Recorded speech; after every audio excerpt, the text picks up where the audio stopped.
발라도 굉장히 자극이 되는데 지금 손상된 여드름 피부에 바르게 되면 오히려 자극이 더 커지고 여드름이 악화될 수가 있습니다. 기름진 음식을 많이 먹어야 생기는 걸로 알고 있습니다. 여드름과 음식의 상관관계 어디까지가 맞는 것일까? 나에 대한 속설 셋. 초콜릿이나 기름진 음식이 여드름을 유발한다? 기름진 음식을 먹게 되면 좋다 나쁘다라는 얘기가 굉장히 많죠. 너무 많이 드시는 거는 오히려 해가 될 수 있기 때문에 적당하게 드시는 것이 좋고요.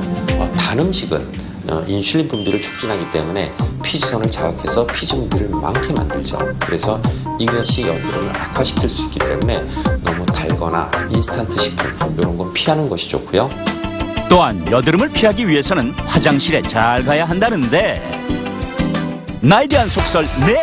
변비가 여드름의 원인이 된다? 변비가 있다고 꼭 여드름이 생기는 건 아니죠. 보통 이제 변비가 스트레스 때문에 많이 생기고 스트레스 있는 사람이 여드름이 많기 때문에 변비가 있으면 여드름이 생긴다라고 생각하는데 이거는 과학적으로 입증된 건 아니고요. 단 변비가 생기면 이 자체도 우리 몸에 그 스트레스로 작용할 수는 있겠죠. 그래서 어느 정도는 여드름에 영향을 끼칠 수 있겠지만 변비가 있다가 꼭 여드름이 악화되는 건 아닙니다. I, my, me. 나를 대처하는 법. 많은 사람들이 여드름 때문에 사회생활에도 지장을 받고 있는데 심리적 위축을 불러오는 여드름 어떻게 대처해야 할까? 나를 대처하는 법 하나. 식생활과 생활습관 개선. 여드름 치료의 가장 근본적인 방법은 생활 습관과 식생활이죠. 잠이나 어떤 여가 선용을 해서 스트레스를 풀어주는 것이 굉장히 중요합니다. 매일 사용하는 그 생활용품도 좀 조심하는 것이 좋습니다.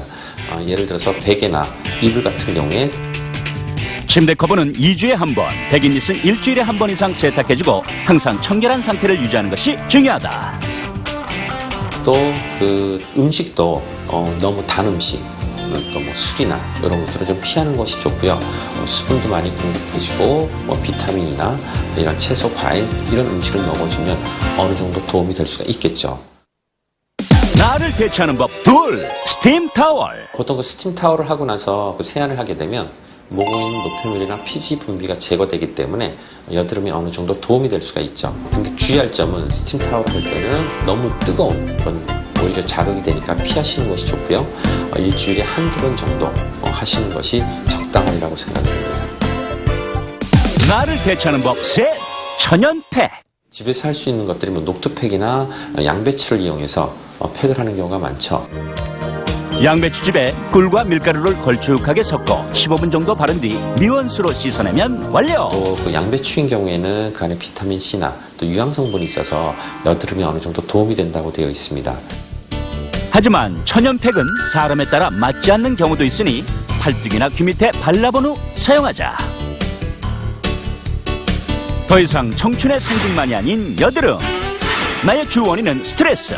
바른 식생활과 생활습관으로 깨끗한 피부를 유지하자. 프로그램에 참여해주신 분들께는 마산명산 몽고간정에서 백화점 상품권을, KYK 김영규 환원수에서 백화점 상품권을, 경영기 건강 로젠빈수에서 백화점 상품권을 드립니다.